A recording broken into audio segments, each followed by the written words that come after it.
שיור, תחושה אלוהית. בשלב הזה יש רגעים שאתה אומר, בוא'נה, אני לא יוצא מפה לעולם? שמע, אני אגיד לך כזה דבר, זה כן, זה תקופה קשה, וזו תקופה של, כן, דיכאון כזה, אבל אף פעם לא נכבה לי האור. לאורך כל התקופה של השבי, האמונה התחזקה אצלי. הייתי ממש מתיישב ומדבר פשוט עם אלוהים. אתה זוכר פחות או יותר איזה מין דיאלוג אתה עושה עם אלוהים? זה...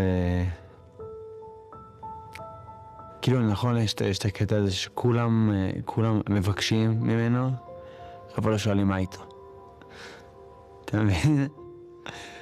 אז תמיד התחלתי אתה בסדר אבא, איך אתה? מה שלומך? איך אתה מרגיש? ואז דבר ראשון הייתי מודה. הייתי אומר, אבא, תודה. תודה על זה שאני חי. תודה על זה שאני נושם. תודה על האוכל שיש לי. תודה על כל דבר שיש.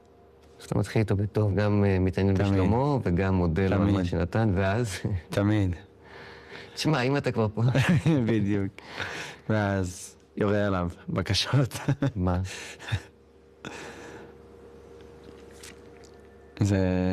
אבא, שים אותי בדרך הנכונה.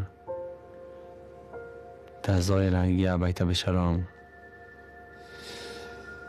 תכוון אותי, תחזק אותי, תשמור על המשפחה שלי.